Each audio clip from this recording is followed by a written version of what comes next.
Gente, bom dia a todos. Sejam todos bem-vindos mais uma vez para o nosso domingo, nossa reunião pública. Meu nome é Rafael Oliveira, para quem não me conhece, para as pessoas que vão nos assistir no YouTube também. Queria pedir que a gente realmente checasse o celular da gente para que ele esteja desligado, para que realmente a gente possa prestar atenção e colocar esses ensinamentos nos nossos corações, né? A lição de hoje é do livro Jesus no Lar, pelo psicografia de Chico Xavier, pelo espírito de Neo Lúcio. E a lição, ela é a lição de número 49, e ela é intitulada A Jornada Redentora. E eu queria convidar vocês que a gente possa realmente entregar ao nosso coração, à nossa mente, essa mensagem que Jesus veio trazer nessa manhã para a gente. Aberta a doce conversação da noite em torno da Boa Nova, a esposa de Zebedeu perguntou reverente, dirigindo-se a Jesus: Senhor, como se verificará nossa jornada para o reino divino? O Cristo pareceu meditar alguns momentos e explanou: no vale de longínquo país, alguns judeus cegos de nascença habituaram-se à treva e à miséria em que viviam, e muitos anos permaneciam na furna em que jaziam mergulhados, quando iluminado irmão de raça por lá passou e falou-lhes da profunda beleza do Monte Sião, em Jerusalém, onde o povo escolhido adora ao Supremo Pai. Ao lhe ouvirem a narrativa, todos os cegos experimentaram grande comoção e lastimaram a impossibilidade em que se mantinham. O vidente amigo, porém, esclareceu-lhes que a situação não era irremediável. Se tivessem coragem de aplicar a si mesmo determinadas disciplinas, com abstinência de variados prazeres de natureza inferior a que se haviam acostumado nas trevas, poderiam recobrar o contato com a luz, avançando na direção da Cidade Santa. A maioria dos ouvintes recebeu as sugestões com manifesta ironia, assegurando que os progenitores e outros antepassados haviam sido igualmente cegos e que se lhes afigurava impossível a reabilitação dos órgãos visuais. Um deles, porém moço corajoso e sereno, acreditou no método aconselhado e aplicou. Entregou-se primeiramente às disciplinas apontadas e depois de 4 anos de meditações, trabalho intenso e observação pessoal da lei, com jejuns e preces, obteve a visão. Quase enlouqueceu de alegria. Com êxtase, contou aos companheiros a sublimidade da experiência, comentando a largueza do céu e a beleza das árvores próximas. Contudo, ninguém acreditou nele. Não obstante de ser tomado por demente, o rapaz não desanimou. Agora enxergava o caminho e conseguiria avançar. Ausentou-se do vale fundo, mas sem qualquer noção de rumo, vagueou dias e noites em estado aflitivo. Atacado por lobos e víboras em grande número, usava maior cautela, reconhecendo a própria inexperiência, até que em certa manhã, abeirando-se de um esconderijo cavado na rocha para colher mel silvestre, foi aprisionado por um ladrão que lhe exigiu a bolsa. Entretanto, como não possuísse dinheiro, deixou-se escravizar pelo malfeitor, que durante 5 anos sucessivos o reteve em trabalho incessante. O servo, porém, agiu com tamanha bondade, multiplicando os exemplos de abnegação, que o espírito do perseguidor se modificou, fazendo-se mais brando e reformando-se para o bem, restituindo-lhe a liberdade. Emancipado de novo, o crente fiel recomeçou a jornada, porque a ânsia de alcançar o templo divino povoava-lhe a mente. Pôs-se a caminho distribuindo fraternidade e alegria com todos os viajores que lhe cruzassem a estrada. Mas atingindo um vilarejo onde a autoridade era exercida com demasiado rigor, foi encarcerado como sendo um criminoso desconhecido. No entanto, sabendo que seria traído pelas próprias forças insuficientes, caso buscasse reagir, deixou-se trancafiar até que o problema fosse resolvido, o que reclamou longo tempo. Nunca, entretanto, se revelou inativo no exercício do bem.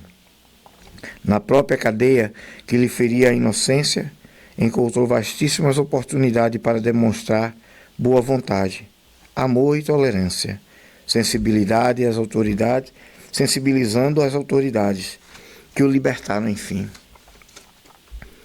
O ideal de atingir o santuário sublime absorvia-lhe o pensamento e prosseguiu na marcha. Todavia, somente depois de 20 anos de lutas e provas, da quais sempre saía vitorioso, é que conseguiu chegar ao Monte Sião para adorar o Supremo Senhor. O mestre interrompeu-se, vagueou o olhar pela sala silenciosa e rematou: assim é a caminhada do homem para o reino celestial. Antes de tudo, é preciso reconhecer a sua condição de cego e aplicar a si mesmo os remédios indicados nos mandamentos divinos. Alcançando o conhecimento, apesar da zombaria de que quantos os rodeiam em posição de ignorância, é compelido a marchar por si mesmo e sozinho, quase sempre, do escuro vale terrestre para o monte da claridade divina, aproveitando todas as oportunidades de servir, indistintamente, ainda mesmo aos próprios inimigos e perseguidores. Quando o seguidor do bem compreende o dever de mobilizar todos os recursos da jornada em silêncio, sem perda de tempo com reclamações e censuras que somente denunciam inferioridade, então estará em condições de alcançar o reino dentro do menor prazo, porque viverá plasmado às próprias asas para o voo divino, usando para isso a disciplina de si mesmo e o trabalho incessante pela paz e alegria de todos. Bem, para quem chegou agora, a lição número 49, chama-se a Jornada Redentora. Essa é a nossa jornada, né? Ele dá o exemplo que na cidade todo mundo era cego e chega uma pessoa de fora para falar, né, do Monte Sião, onde os povos iriam adorar, né, ao Deus, agradecendo. E aquelas pessoas que estavam cegas, né, se ficaram felizes de escutar, mas não acreditaram que tinham condições de fazer aquilo. A cegueira que o Jesus vem falar aqui no livro são os nossos defeitos, os nossos vícios, as nossas fraquezas. Né? Mas dentre todos ali, teve um que acreditou. E ele, durante 4 anos da vida dele, trabalhou, né, seguindo o conselho que aquele irmão de fora veio trazendo, dizendo que se a gente começasse a meditar, trabalhar em nós mesmos, as nossas mazelas, iria conseguir. Né? E aí, dentro disso aí, o que ele está querendo dizer é justamente isso, são as oportunidades que nós temos através da leitura, do estudo do Evangelho, das mudanças que nós buscamos fazer ao vir aqui à casa, quando nós escutamos esses ensinamentos e tentando aplicar na nossa vida.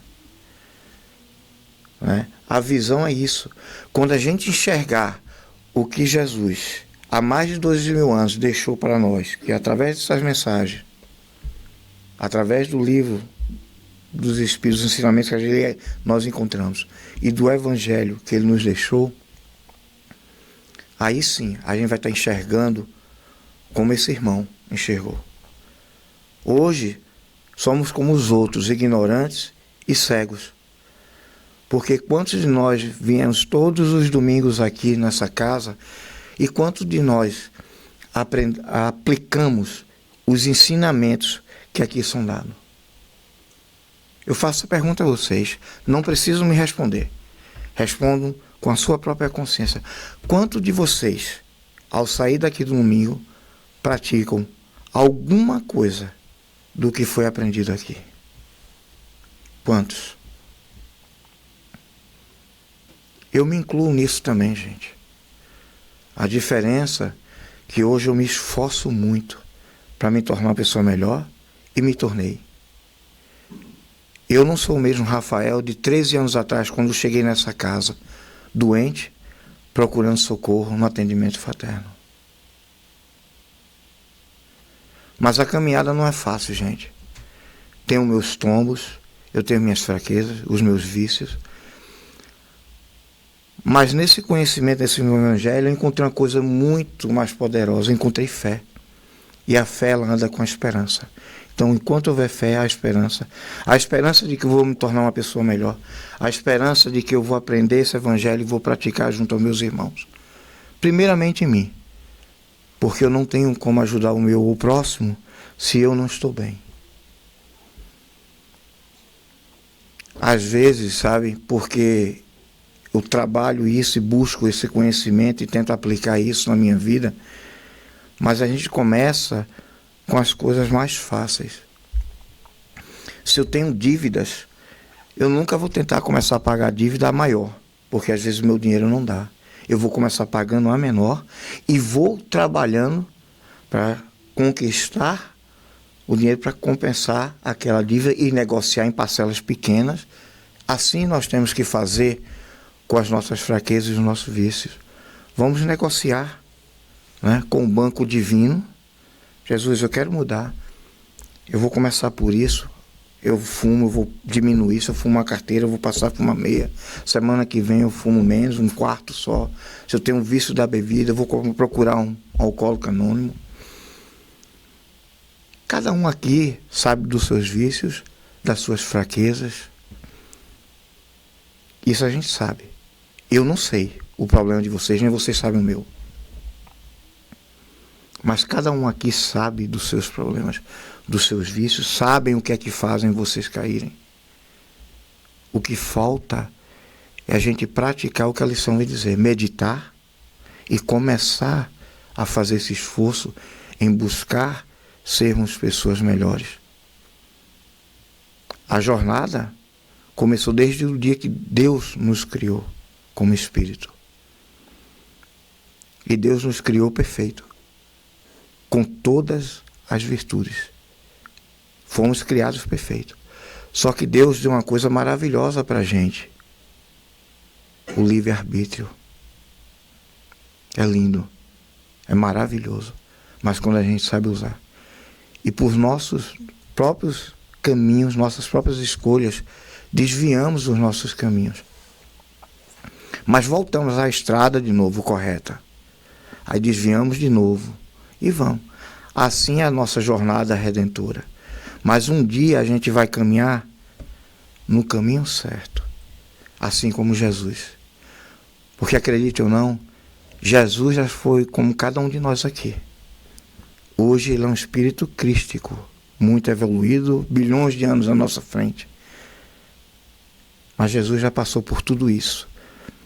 Porque Deus ele é tão perfeito que criou cada um de nós iguais, dando a oportunidade a cada um de nós as mesmas oportunidades.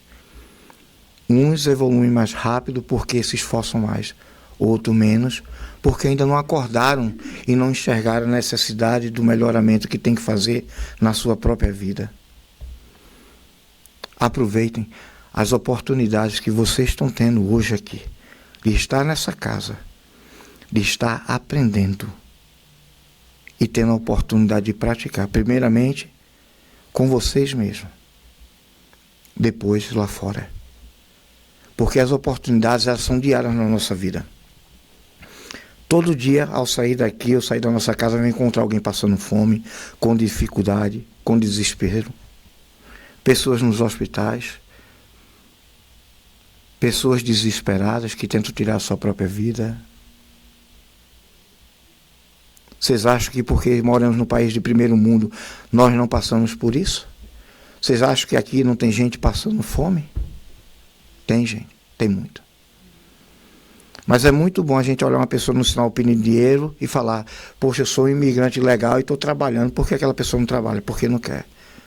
Mas nós não sabemos a situação daquela pessoa, o que aquela pessoa está passando. Nós não sabemos se existe alguma doença que impossibilita daquela pessoa poder trabalhar. Então, antes de julgar, julgue a sua própria consciência do que você está pensando sobre aquelas pessoas. Julgue a sua própria consciência de que vocês têm defeitos, vícios que prejudicam a vida de vocês. Meditem. Nosso irmão passou 4 anos nessa meditação para encontrar essa luz. E nós? Eu tenho 49 anos meditando. Estou aprendendo ainda. 49 anos. Mas estou meditando. Certo? Eu estou começando a ver um flash de luz. Tá? Mas o Evangelho é isso, ele liberta a gente. Meu tempo acabou. Eu espero que essa lição venha realmente trazer mudança na vida de cada um aqui. E eu convido a todos para a nossa prece inicial. Posso encontrar uma posição confortável e que entregue o coração de vocês nesse momento a Deus, a Jesus.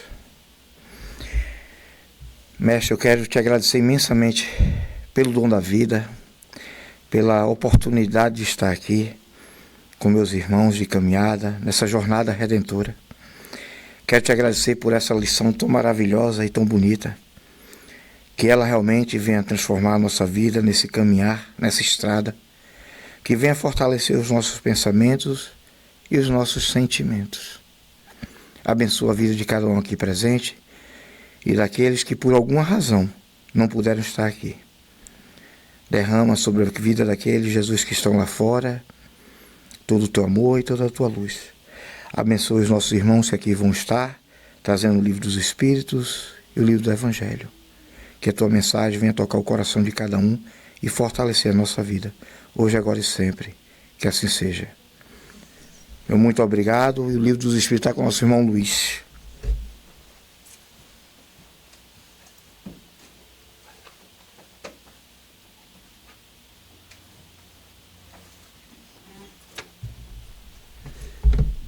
Bom dia a todos, que bom rever aquelas que estavam meio afastadas, aqueles que estão vindo pela primeira vez, sejam bem-vindos.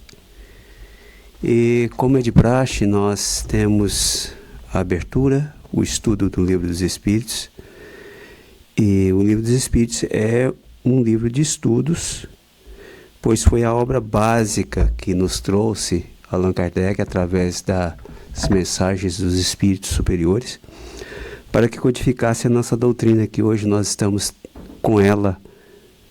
Com certeza essa doutrina nos dá uma fortaleza de ânimo para continuarmos, não é isso? Por quê? Nos mostra de onde viemos, o que somos atualmente e o que nos reserva para nós, seja de ruim ou seja de bom. Porque na realidade, quando nós nos prendemos às coisas ruins, nós temos a tendência de que nada vai melhorar, né? E essa mensagem de abertura veio nos mostrar que o ânimo de se fortalecer é o caminho verdadeiro que nos conduz a algo melhor. Desafios são os dados, né? E hoje nós vamos estar finalizando a pergunta dos Livros dos Espíritos, que é a 613, e ela tem um comentário muito longo de Kardec, talvez não dê para que as pessoas possam interagir conosco. Mas é muito importante nós termos a ideia de que a próxima etapa do Livro dos Espíritos, que está a respeito da parte terceira, é que vai culminar em todo esse estudo básico da doutrina espírita, onde Kardec chega naquilo que devemos nós termos ideia. São as leis morais. A partir daí a coisa vai mudar. Vai mexer muito com os nossos sentimentos. Sejam eles aqueles sentimentos que nos faz nos prendermos a um método de vida que nós não queremos abandonar, ou como a mensagem nos trouxe, vou seguir um caminho melhor, mas necessita esforço. Por isso que Kardec, como sempre didático, sempre trouxe essa capacidade para que nós pudéssemos entender que há uma história a ser construída. Mas para que essa história seja construída, é preciso de uma base muito forte. E hoje, como nós, seres já esclarecidos e despertos de uma consciência de que algo existe além do que nós estamos vivendo atualmente, vai nos mostrar que é o caminho da moral. Porque o Cristo nos trouxe isso, não é isso mesmo? Pois bem, damos continuidade ao item metempsicose. É uma palavra estranha, não é isso mesmo? E muitas das vezes nós ficamos presos a palavras e eu sempre busco a etimologia das palavras para que a gente possa entender, né? Metempsicose,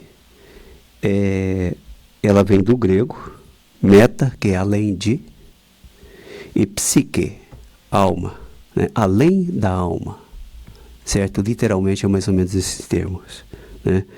Então, o que nos diz o dicionário é o termo genérico para transmigração, reencarnação ou teoria da transmigração da alma de um corpo para outro, seja este do mesmo tipo de ser vivo ou não. Era uma crença amplamente difundida na pré-história e na antiguidade, sendo encontrada entre os egípcios, gregos, romanos e chineses. Bom, para que nós possamos entender, praticamente essa metempsicose, ela surgiu na Índia, foi transmigrada para o Egito, e do Egito consta-se que Pitágoras, olha, eu vou querer falar Pilatos, Pitágoras introduziu esse conceito na Grécia. Mas, dentro desse contexto aqui, fala-se da transmigração de seres hominais para reencarnar em seres animais. E dentro da doutrina espírita, isso para nós não é possível. Não é de acordo com aquilo que a doutrina espírita nos mostra.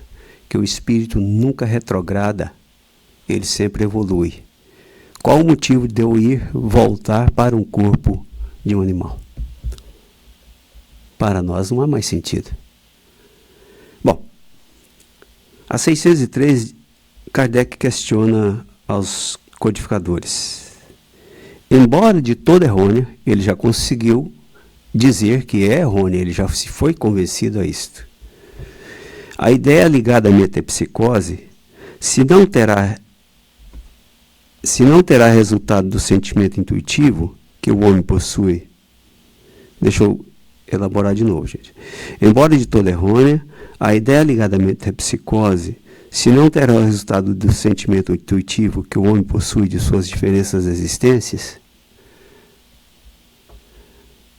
todos nós aqui temos uma intuição. O que será que eu fui na encarnação passada, né? Nós que somos espíritas temos essa curiosidade. O que será que eu fui? Muitos falam assim, eu fui rei, fui rainha, fui isto, fui aquilo. Aí eu sempre procuro dizer a vocês, na história que nós temos da literatura, quantos reis e rainhas foram bons? Então, meu amigo, prefiro ser um bobo da corte. Era aquele que tudo sabia das fofocas, né, nos bastidores, e ali traçava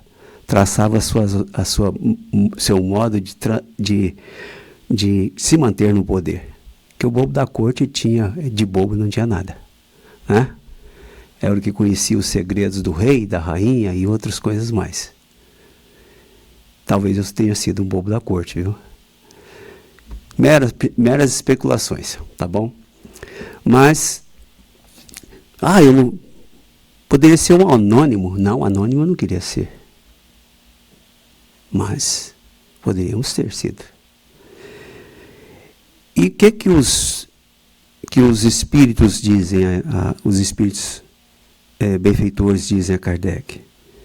Nessa, como em muitas outras crenças, se depara esse sentimento intuitivo.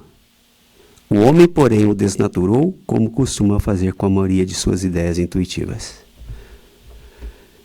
Alguém sabe o que é desnaturar? A palavra desnaturado. Alguém tem ideia? Porque fica muito vago. Então, como sempre, eu fui buscar. Desnaturado, que mudou de natureza, falando dos sentimentos que são naturais à espécie humana. Quer dizer, nós muitas vezes deturpamos aquilo que é natural. Quer ver uma coisinha interessante? Vamos brincar um pouquinho. Se eu intuir vocês a não pensar no elefante cor-de-rosa, não pense no elefante cor-de-rosa. Intuitivamente, todos já estão pensando no elefante cor-de-rosa. Veja como que nós deturpamos, muitas vezes, uma coisinha simples. E nós sempre manipulamos a nossa mente para intuirmos, será que eu fui isso, será que eu fui aquilo? Naturalmente, eu quero ser o melhor, quero ser o bonzinho, quero ser aquele que sempre ajudou alguém, quero ser isso, quero ser aquilo. Nós nunca falamos, eu nunca fui ruim, eu nunca fui isso, eu não fui aquilo. Nunca fui alguém negativo. Na minha mente, sou assim. Mas na mente de outras pessoas que convivem comigo, o que elas podem dizer de mim? Não é mesmo? Eu vejo você assim assado. Então nós temos isto. Nós mudamos muitas das vezes esses conceitos que nós tivemos. Intuição. Porque nossa mente, ela trabalha constante, o nosso pensamento é constante. Então, ele diz, esse sentimento é inato no homem, de ter intuições. Agora, será que eu fui? Será que eu não sou? Imaginemos alguma coisa, se fosse verdade, nós retroagirmos a um sentimento de reencarnarmos no animal. Qual animal nós gostaríamos de reencarnar? Tem ninguém ideia. Eu também não. Mas o médico, que eu estava dando uma pesquisada a respeito, o médico Alberto Almeida, palestrante espírita, ele fala uma coisa interessante, e é um trechozinho de 3 minutos, ele explica muita coisa. A metempsicose, ela surgiu praticamente da seguinte forma. O homem, com maior conhecimento, para que pudesse dominar as massas, tinha que impor medo muitas das vezes. E aí surgiu a ideia de falar assim, olha, se você não for bonzinho, se você não fizer isso, você vai reencarnar no corpo de um animal. Aqueles que tinham conhecimento sabiam que isso não era verdade. Mas de acordo com a grande massa que não tinha entendimento nenhum, isto espalhou como um rastilho de pólvora. Se transformou numa massa de manobra. Como eu usei primeiramente para vocês, não pense num elefante cor-de-rosa. Todo mundo começou a pensar num elefante cor-de-rosa. E alguns já colocou bolinhas azuis, outras, né, de todas as cores que foi, né, Teresa? Então assim, e quem conta um conto aumenta um ponto. Né? Quem tem interesse em dominar alguém, o que acontece? O homem do saco. Quem conhece o homem do saco aí? Você conhece, né, Deusa? Vai, não anda coisa que o homem do saco está aí para pegar menino. É? Não vai naquele lugar lá que tem um bicho-papão. Está vendo como é que é? Nós somos colocados a isso. Eu me lembro assim, quando eu era criança, tinha no fundo do quintal uma coisa, umas bananeiras e tal. E eu tinha medo de ir lá, porque alguém me falou, lá tem isso, lá tem aquilo. E não tinha nada. Então, são conceitos que muitas vezes nos deixam levando à frente um ponto de interrogação. Alguém já intuiu a vocês que se você deixar o chinelo virado para baixo, a nossa mãe vai desencarnar? Todo mundo tem assim, né? E é interessante isso que ainda me pega até hoje. Eu falo, mas minha mãe já desencarnou, por que eu vou... Quer dizer, o chinelo... Opa, tem que desvirar o chinelo, senão minha mãe desencarna. Mas depois, a minha mãe já desencarnou. O que tem isso a ver uma coisa com outra? Está vendo como são exemplos simples, mas para que a gente possa entender que nós não retroagimos na coisa? Bom, o comentário de Kardec, ele é meio extenso, mas diz assim: seria verdadeiramente psicose se indicasse a progressão da alma, passando de um estado inferior a outro superior, onde adquirisse desenvolvimentos que lhe transformassem a natureza. É, porém, falsa no sentido de transmigração direta da alma do animal para o homem e, reciprocamente, o que implicaria a ideia de uma retrogradação ou difusão. Ora, o fato de não poder semelhante fusão operar-se entre os seres corporais das duas espécies mostra que estas são de graus inassimiláveis, devendo dar-se o mesmo com relação aos espíritos que as animam. Se o mesmo espírito as pudesse animar alternativamente, haveria como consequência uma identidade de natureza, traduzindo-se pela possibilidade de reprodução material.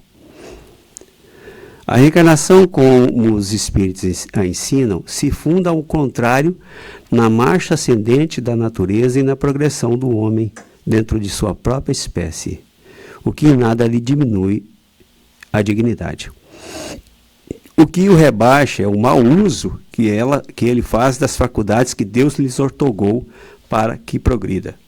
Seja como for, a ancianidade e a universalidade da doutrina da metempsicose e bem assim a circunstância de a terem professado homens eminentes, isto é, pessoas famosas, importantes na época, provam que o princípio da reencarnação se radica na própria natureza.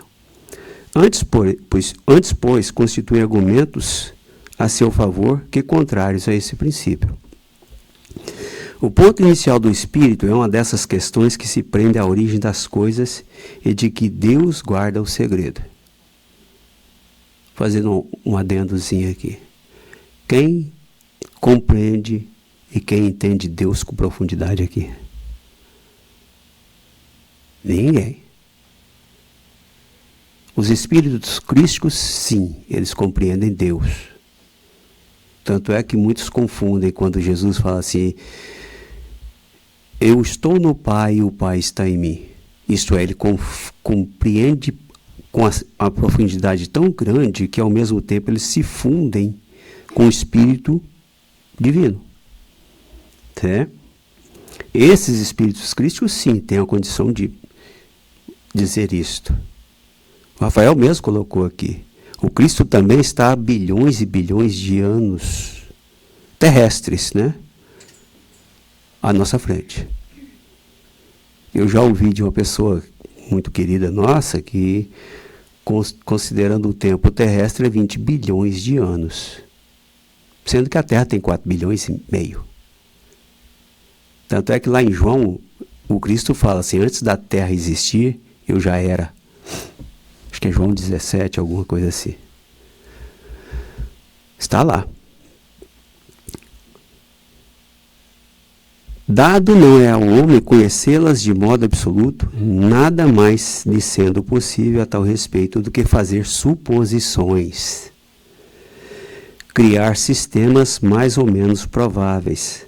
Os próprios espíritos longe estão de tudo saberem, e acerca do que não sabem, também podem ter opiniões pessoais mais ou menos sensatas.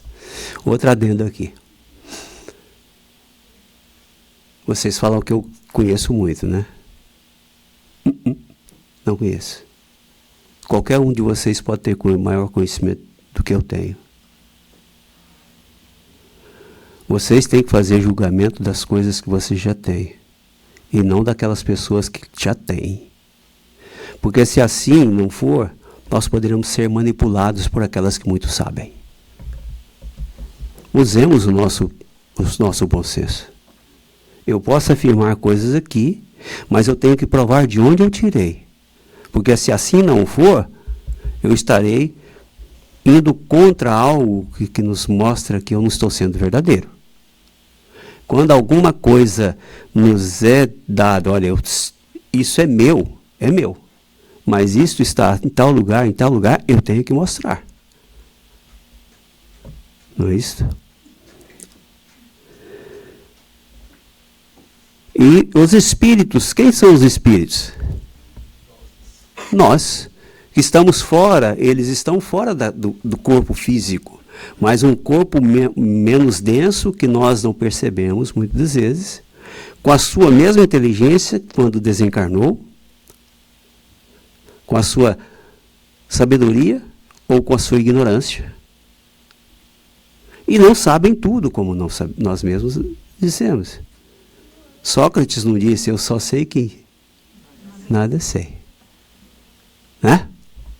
Sócrates, um dos diletos trabalhadores do Cristo, que o Cristo não trouxe só essa doutrina, mas ele preparou o caminho para que ele viesse. Se nós vemos no Evangelho segundo o Espiritismo, a doutrina de Platão e Sócrates, ela está inserida dentro do Evangelho. Ou melhor, E aí? Porque o Cristo chancelou a vinda de Sócrates. Tanto é que eu não lembro qual livro foi que Sócrates foi recebido pelo Cristo do outro lado. Cumpriu o seu papel, meu irmão. Eu que tem notícia que Sócrates é um dos espíritos que está responsável pela a nossa dirigência do plano espiritual para o nosso planeta. É um deles. É assim, por exemplo, que nem todos pensam da mesma forma quanto às relações existentes entre o homem e os animais. Segundo uns, o espírito não chega ao período humano senão depois de haver elaborado e individualizado nos diversos graus dos seres inferiores da criação. Segundo outros, o espírito do homem teria pertencido sempre à raça humana, sem passar pela fieira animal. O primeiro desses sistemas apresenta a vantagem de assinar um alvo ao futuro dos animais, que formaria então os primeiros elos da cadeia de seres pensantes. O segundo é mais conforme a dignidade do homem e pode resumir-se da maneira seguinte: as diferentes espécies de animais não procedem intelectualmente umas das outras mediante progressão. Assim, o espírito da ostra não se torna sucessivamente o do peixe, do pássaro, do quadrúpede e do quadrumano. Cada espécie constitui física e moralmente um tipo absoluto, cada um de cujos indivíduos aure na fonte universal a quantidade do princípio inteligente que lhe seja necessário de acordo com a perfeição de seus órgãos e com o trabalho que tenha de executar nos fenômenos da natureza, quantidade que ele, por sua morte, restitui ao reservatório de onde a tirou. Este é o princípio vital. Os dos mundos mais adiantados que o nosso constituem igualmente raças distintas. Aqui, depois, quem quiser ter a oportunidade, veja a questão 188 do mesmo livro, tá? Livro dos Espíritos.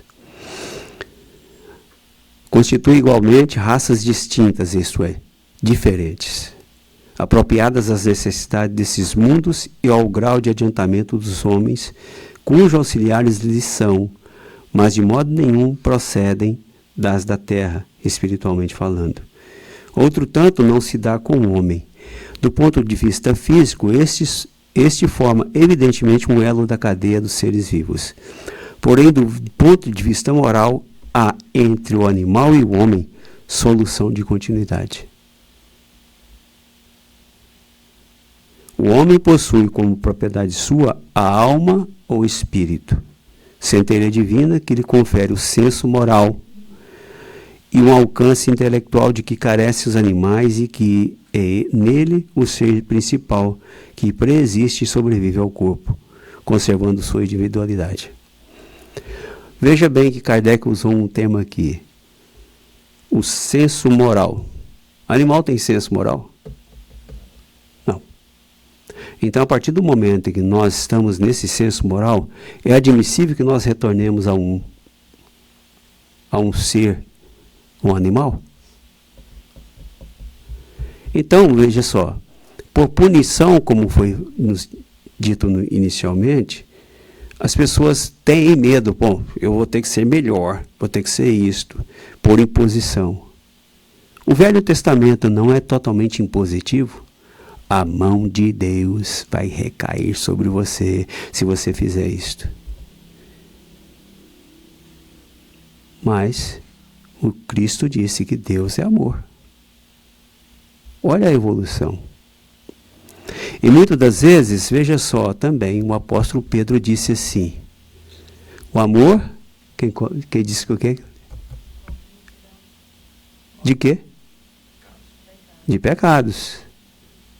Então, se eu faço algo errado, se eu amar, demonstrar amor e praticar esse amor, o erro não deixou de existir, mas eu corrigi através de uma ação boa. Isto moralmente nós já somos capazes de perceber. Qual é a oportunidade, então, qual é o objetivo da metempsicose? Voltar a um corpo de animal para punir? Se ele não vai ter no corpo desse animal uma oportunidade de resgatar os seus débitos. Não faz sentido. É? Se eu me proponho a reencarnar num corpo de animal, eu não vou ter responsabilidade nenhuma. Nenhuma. Que benefício vai me trazer isto? Nenhum. Não sei se vocês concordam. Mas no meu pensamento é esse, eu não vou ter oportunidade nenhuma. Né? Então,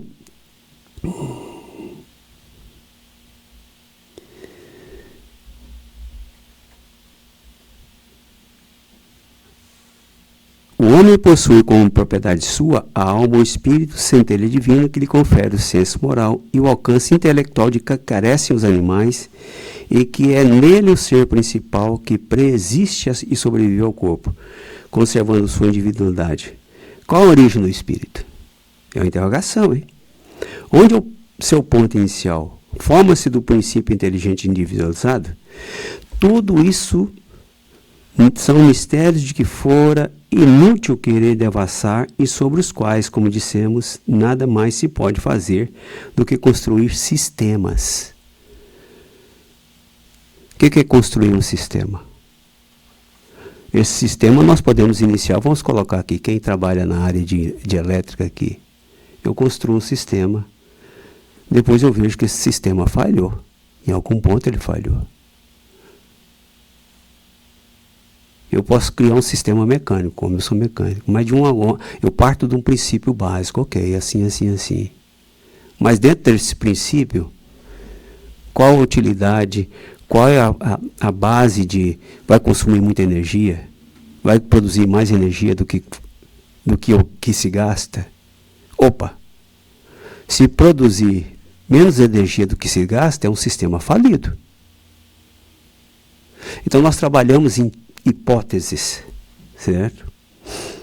O que é constante, o que ressalta do raciocínio e da experiência é a sobrevivência do espírito, a conservação de sua individualidade após a morte, a progressividade de suas faculdades, seu estado feliz ou desgraçado de acordo com seu adiantamento na senda do bem e todas as verdades morais decorrentes deste princípio.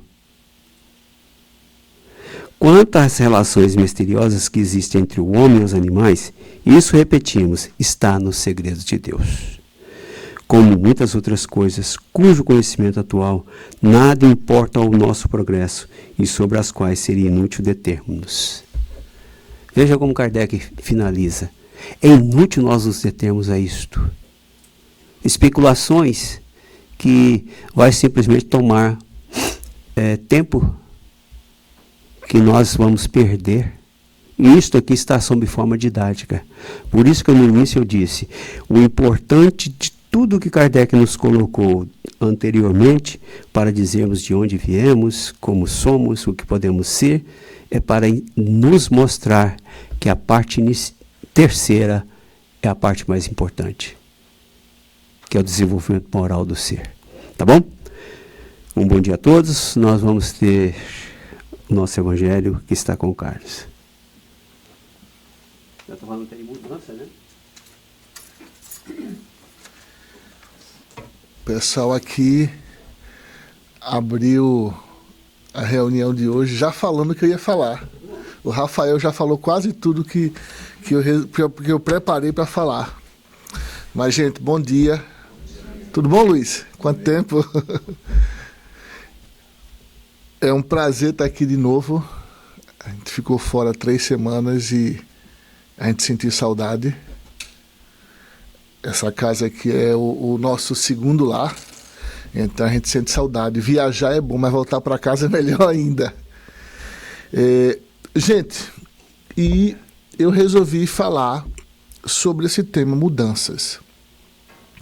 Não tem coisa mais complicada, mais difícil do que fazer uma mudança, né? Quando a gente vai mudar de casa. Quem mudou recentemente de casa? A Tereza mudou de casa recentemente, a Ana também, a gente mudou há 4 anos atrás. E você, quando está mudando de casa, primeiro você bagunça a casa toda. Porque você separa as suas coisas em 3 coisas. As coisas que a gente tem certeza que precisa, as coisas que a gente tem certeza que não precisa, e ali no meio fica aquelas coisas que a gente acha que talvez um dia vai usar, talvez um dia não use. Fora o planejamento, achamos que em 2 dias a gente muda tudo. Então, é preciso muita paciência, muito tempo, muita resignação para fazer aquilo. E isso acontece da mesma coisa com a nossa vida, quando a gente decide mudar. Tem coisas que a gente já sabe que não serve mais para a gente. A gente já tem consciência daquilo.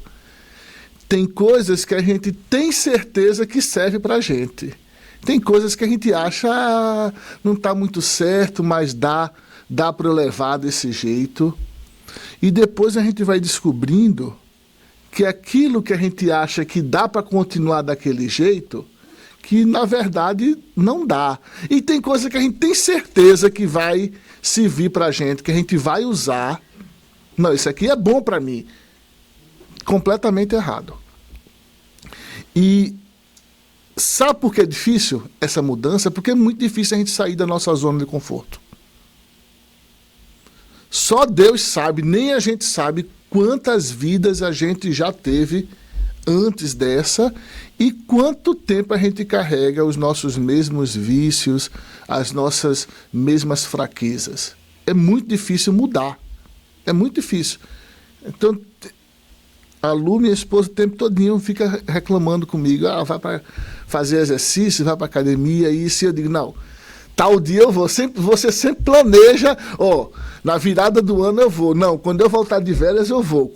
Sempre a gente está postergando esse início. E assim também são as nossas mudanças. Mas a gente tem um amigo, que é o nosso amigo maior, que esse cara, a gente pode contar com ele o tempo todo. E ele, há mais de 2000 anos, ele veio para cá, trouxe um manual para a gente de como mudar a nossa vida. Para nos ensinar a fazer melhor. Por quê? Porque ele já passou por isso tudo que a gente está passando, que a gente já passou e que a gente tem que passar. Ele já passou por isso, há milhares de anos atrás. Milhões de anos atrás. Se eu não me engano, 60 milhões de anos, né? Bilhões de anos. Que o Espírito de Jesus está na nossa frente. Então, quando ele falou, antes de você ser, eu já era, então realmente ele já era, mas ele passou por tudo aquilo que a gente tem que passar. E ele trouxe para a gente a Boa Nova. O que é a Boa Nova? É um ensinamento para a gente mudar a nossa vida. É um GPS para a gente seguir o caminho, a trilha correta. E a gente está falando isso agora, certo? Mas tem pessoas que nunca pararam para pensar nisso. A gente já está aqui buscando no dia de domingo, buscando conhecimento, buscando nos melhorar. Mas tem pessoas que nunca pararam um minuto de sua vida para questionar isso. Saber de onde veio, o que é que está fazendo, para onde vai. Certo? É que nem aquela frase que Didi usava: quem sou eu, de onde eu vim, para onde eu vou? Quem era da época dos Trapalhões, ele não fazia essa pergunta. Então, realmente, quem sou eu? O que é que eu estou fazendo aqui? Qual é o objetivo da minha vida? Por que eu estou aqui? Eu pretendo continuar desse jeito? Será que eu fui colocado aqui, eu fui trazido aqui, eu estou nesse corpo, eu estou nesse local, eu estou aqui onde eu estou nesse momento para continuar a vida desse jeito? Ou eu tenho que mudar? Ou eu tenho que seguir os mesmos ensinamentos que Jesus veio nos ensinar? É fácil? Não, não é fácil. Nada na vida é fácil. Nem continuar do jeito que está. Porque a gente vai ver que a gente continuar do jeito que está, fazendo as coisas erradas que a gente sempre costumou fazer, vai trazer consequências difíceis para a nossa vida. Nada é fácil. A vida não é fácil. Para ninguém. Nada é fácil para ninguém. Nada vem de mão beijada para ninguém. A gente tem que trabalhar, a gente tem que suar, a gente tem que carregar a nossa cruz, como Jesus carregou a dele, para que um dia a gente possa estar ali, do lado do Pai, como Jesus mesmo falou. Eu estou do lado do Pai e o Pai está comigo, eu estou com Ele o tempo todo. Senão a gente não teria mérito nenhum. As coisas não vêm de graça. Para você chegar e se tornar um espírito puro, você tem que ralar muito, você tem que trabalhar muito para você chegar. As coisas não é dada de graça para ninguém. Se fosse assim, era bom demais. E que mérito teria isso? Hoje em dia a gente vive numa época assim, na era digital, né? Você pega o celular, você pergunta uma coisa, feito o Luiz fez uma pergunta aqui, eu podia ter ido no Google e o Google me respondia na mesma hora. Eu pego o telefone, em poucos segundos eu estou com a câmera falando com a minha mãe, do outro lado, 3 Américas depois, né? Pula América do Norte, América do Central, América do Sul, 3 Américas, eu já estou com ela, em poucos segundos no telefone falando com ela. Tudo é para ontem. Tudo é para ontem. Tudo é muito fácil. Entre aspas, certo? Por quê? Porque a gente vive, hoje em dia, tudo aparentemente é muito fácil. A gente vive numa era de aparência. Numa era de superficialidade. Hoje em dia as pessoas se preocupam, não generalizando, mas as pessoas se preocupam muito. Essa que está latindo é a Heaven, viu? O nome dela é Heaven. É a cachorrinha do landlord. Então as pessoas se preocupam muito com a aparência, mas poucas pessoas se preocupam com seu ser, com seu íntimo. As pessoas se preocupam mais em mostrar do que ser. E isso é uma pena. Porque a gente tem que mudar. A gente tem que mudar as nossas atitudes. A gente tem que procurar as coisas realmente verdadeiras, as coisas que nos trazem valor, que nos agregam valor. A gente tem que parar e procurar dentro de nós o que é que a gente quer. Se a gente realmente quer mudar, se a gente quer progredir, ou se a gente quer viver nessa mesmice. E viver nessa mesmice vai trazer consequências. Como o Luiz falou, a gente não vai regredir, a gente não vai voltar para um porco. voltar a ser um animal. Embora muitas pessoas se comportem às vezes pior do que certos animais. Mas a gente vai trazer doenças e consequências para nós no futuro, se a gente continuar postergando essa nossa mudança. Porque todos nós fomos criados simples e ignorantes, mas para crescer, para evoluir. Jesus, isso está em João capítulo 5, que vai do versículo, se eu não me engano, 6 até o 8. Ele encontrou-se com um paraplégico que estava há 38 anos numa fonte, querendo mergulhar naquela fonte, porque ele ia se curar, segundo a tradição, ele ia se curar daquela fonte. Há 38 anos ele estava ali, paraplégico. E Jesus, quando cruza com esse homem, ele pergunta: que queres? Queres ser curado? Ora, Jesus já sabia de tudo. Ele já conhecia aquela pessoa. E o homem disse: sim, eu quero ser curado, eu quero me curar desse mal. Jesus já sabia o quanto aquela pessoa tinha trabalhado dentro de si para se melhorar durante aqueles 38 anos. Como Rafael falou daquele que queria subir no monte, que trabalhou 4 anos. Assim estava esse paralítico. 38 anos ele estava trabalhando dentro dele mesmo, mudando os conceitos dentro dele mesmo para que ele mudasse. E Jesus já sabia que ele estava pronto para ser mudado. Porque Jesus não saiu distribuindo presente para ninguém. O que é que Jesus falava depois que curava cada uma pessoa? E outra coisa ele dizia também: a tua fé te curou. Ele já sabia que aquela pessoa estava pronta para ser curada.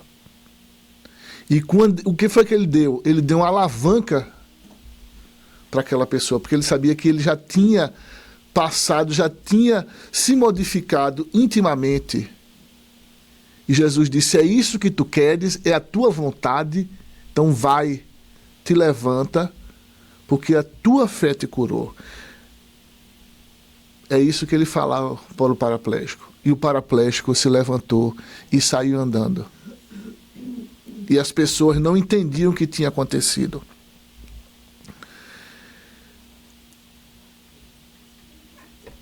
Ele já sabia que aquele paraplégico, que a força de vontade daquela pessoa iria fazer com que ela superasse as doenças que ela carregava com ela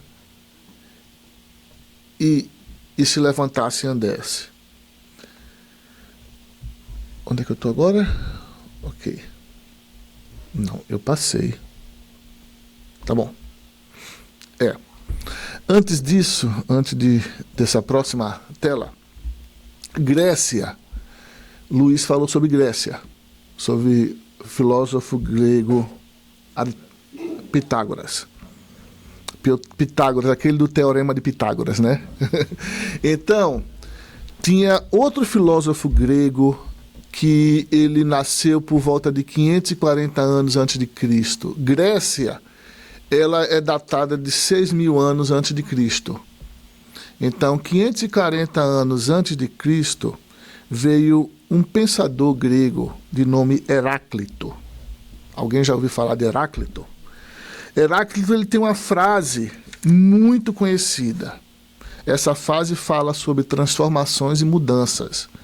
Ele diz que nada é permanente no mundo, exceto a mudança. E ele continua, ele diz que a pessoa nunca entra no mesmo rio por 2 vezes. Porque a segunda vez que a pessoa entrou naquele rio já não é mais o mesmo, porque as águas que passaram naquele rio não são as mesmas. Então, tudo na vida muda. Por mais que a gente não queira mudar, a gente termina mudando por osmose. O planeta está mudando e a gente vai mudando. Mas a gente pode acelerar esse processo de mudança. A gente pode dar um up. A gente pode dar um boost na nossa mudança através desses ensinamentos que Jesus trouxe para a gente. Basta a gente ter a mesma vontade que o paraplégico teve. E não precisa nem essa vontade. Não precisa nem ser tanto assim. Basta um pouco. Mas se a gente tiver essa vontade que o paraplégico teve, a gente consegue fazer milagres como ele conseguiu para ele mesmo. É isso que a gente aprende aqui quando a gente começa a estudar, fazer os cursos, que a gente chega finalmente, depois que passa o curso da introdução, passa o Nosso Lar, que é o melhor curso, né? O Nosso Lar, né? Puxar a sardinha pro meu lado. Passou o Nosso Lar, a gente chega no curso do passe, a gente aprende isso, que com a vontade e com a fé, a gente consegue fazer milagres. Quando você está aplicando o passe, quando você está fazendo trabalhos mediúnicos. Não só aqui na casa, em qualquer casa. Então, Jesus sempre falava isso. Vai, não peque mais. A tua fé te curou. Ele falou a mesma coisa para aquela mulher que tocou a corda que ele, eu esqueci o nome, o que ele usava, né? O cinto que ele usava, esqueci o termo certo. Então a mulher tocou ali, ele falou, alguém tirou uma virtude de mim. Eu senti saindo uma virtude de mim. Então, a fé dela curou ela. Não foi Jesus. Jesus ele não dava presente para ninguém. Senão, se ele fosse fazer isso, ele ia ser injusto. Ele só dava para quem merecia. Ele ajudava. Jesus, ele é um facilitador na nossa vida. Ele veio para facilitar a nossa vida. No Evangelho segundo o Espiritismo, no capítulo 17, esse capítulo chama-se Sedes Perfeitos. E ele tem o subitem número 4, que ele vem falar sobre os bons espíritas, nesse capítulo. E ele vem falar a diferença entre os espíritas imperfeitos e o verdadeiro espírita. E em nenhum momento ele diz que o verdadeiro espírita é aquele espírita que já nasceu pronto. Aquele espírita que faz milagres, que está dando paz, que faz isso, que é bom palestrante, que faz isso, faz aquilo. Não, ele vem falar que o bom espírita, que o verdadeiro espírita, ele fala assim, ó, reconhece-se o verdadeiro espírita pela sua transformação moral e pelos esforços que faz para domar suas más inclinações. Enquanto um se compraz em seu horizonte limitado, o outro que compreende alguma coisa melhor se esforça para dele se libertar e sempre o consegue quando tem a vontade firme. Novamente, a vontade firme. Então, o que é que ele fala? Que o verdadeiro espírita pode ser aquele que conheceu, não só o verdadeiro espírita, aqui eu vou abranger o verdadeiro cristão. É aquele que conheceu os ensinamentos ontem e que hoje já está se esforçando para ser melhor do que ontem. Esse é o que é o verdadeiro cristão. Não é aquele que não está comendo carne durante a quaresma, não é aquele que vem todo domingo para a casa espírita, não é aquele que anda com a Bíblia braço do braço. Esse não é o bom cristão. O bom cristão é aquele que segue os ensinamentos e tenta ser melhor dia após dia, minuto após minuto. É lógico que é muito bom você ir para a igreja. Eu estou aqui 4 vezes durante a semana, para ver se eu não me esqueço das coisas, para ver se eu aprendo. É muito bom. Por quê? Porque isso está sempre nos relembrando, nos fortalecendo. Então a gente precisa dessa ajuda para que a gente persevere nessa nossa decisão, que a gente mantenha essa vontade firme. Aqueles que conhecem o Jacó de Mello, Jacó tem uma frase bem interessante quando ele dá as palestras dele. Ele diz, vontade dá e passa. Porque eu estou com vontade de melhorar. Ele diz, vontade dá e passa. A pessoa tem que ter a boa vontade. É isso que ele fala. É a boa vontade, é a vontade de realmente mudar. Vocês já ouviram falar de Mahatma Gandhi, né? Mahatma Gandhi, ele tem um texto muito interessante que chama-se Mergulho em Você Mesmo. Eu não vou ler ele aqui porque ele é longo e aí não daria tempo. Mas eu vou ler as 3 primeiras estrofes desse pensamento dele, porque vem muito a calhar com o que a gente está falando sobre mudança. Ele fala o seguinte: nós temos medo de estarmos conosco, mergulharmos em nosso interior. O silêncio e sua prática nos leva a esta possibilidade de encontro profundo e revitalizador. Com o silêncio, encontramos a paz e o amor encontramos a paz. E o amor incondicional vem com toda a força transformadora. O amor é a força mais sutil do mundo. O mundo está farto de ódio. E este ódio irracional e distante da força criadora, o ódio irracional e distante da força criadora que destrói, corrompe e ensurdece a humanidade. Pare, recomece, reprograme-se. O silêncio pode ser o ponto-chave dessa nova caminhada. Pratique-o diariamente e transforme um pouco nosso mundo. Ouça-se. Temos de nos tornar a mudança que queremos ver no mundo. Você tem que ser o espelho da mudança que está propondo. Se eu quero mudar o mundo, tenho que começar por mim mesmo. Essa estrofe, gente, o Michael Jackson fez uma música que ele utilizou essa estrofe aqui. Chama-se The Man in the Mirror. É uma música de Michael Jackson, muito bonita a letra. Quem tiver curiosidade, depois procura e assiste no YouTube. Então,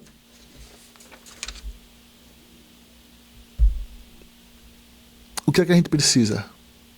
Parar, tentar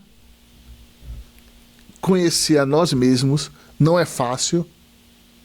Não é fácil a gente se conhecer. A gente não se conhece a nós mesmos. E tentar mudar. Não tentar mudar o nosso próximo. Porque a gente mal consegue se mudar a gente mesmo, quanto mais mudar os outros. Ninguém muda ninguém. A gente muda os outros através da nossa mudança. Quando os outros querem mudar também. Mas minha esposa não vai mudar. Por mais que ela tente, ela não vai. Ela sabe disso. Já é quase 20 anos. Ela não vai mudar. Eu que vou mudar quando eu achar que eu estou no momento certo de mudar. Ela vai me ajudar. Ela pode me ajudar. E ela me ajuda. Um ajuda o outro. Mas ninguém muda ninguém. Mas a gente tem que mudar. Porque é através dessa mudança que a gente vai curar nossas doenças, nossos conflitos internos, as nossas dificuldades, que a gente vai sair desse ciclo de sofrimento que a gente vive. Porque todos nós temos problemas. Se a gente não tivesse, a gente não estava nesse planeta. O único que passou aqui nesse planeta que não tinha problema nenhum e a gente terminou arrumando para ele foi Jesus. A gente arrumou para ele, mas ele não tinha problema nenhum. Ele era e é a solução. Mas todos nós temos problemas. Pode ser de saúde, pode ser financeiro, pode ser psiquiátrico, pode ser qualquer tipo de problema mental. Todos nós temos problema. Se a gente está num planeta que ainda é de provas e expiações, está mudando, mas ainda é de provas e expiações, é porque a gente está nesse nível. Mas a gente pode mudar. E como é que a gente vai mudar? Nos mudando. Como é que a gente vai se curar desses problemas? Nos mudando. Procurando a nossa melhora íntima. No Evangelho de João, no capítulo 5, versículo 8, ele fala que Jesus, ele também se refere ao aleijado, né? Então, uma das coisas que Jesus falou depois, ele falou: levanta-te, toma o teu leito e anda. O que é que significa isso? Toma o teu leito. Toma a tua cruz e anda. Assume aquilo que você tem que assumir e continua andando, segue a tua estrada.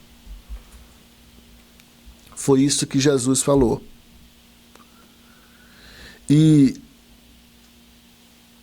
com essa passagem a gente pode muito bem afirmar que Cristo, o que foi que ele fez com o doente? Ele fez com que o doente superasse as suas fraquezas. Ele deu um alavanco nele para que ele pudesse superar. E em Marcos, capítulo 8, versículo 34, Jesus fala, só para encerrar a nossa conversa de hoje. Marcos 8, versículo 34.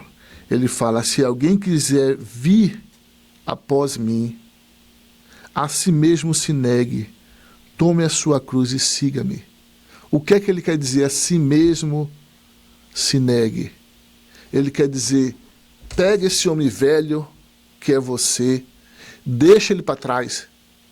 Esquece as coisas que você acha, que você esquece os conceitos que você tem, deixa para trás e segue os conceitos que eu estou te dando agora, esses ensinamentos, e anda.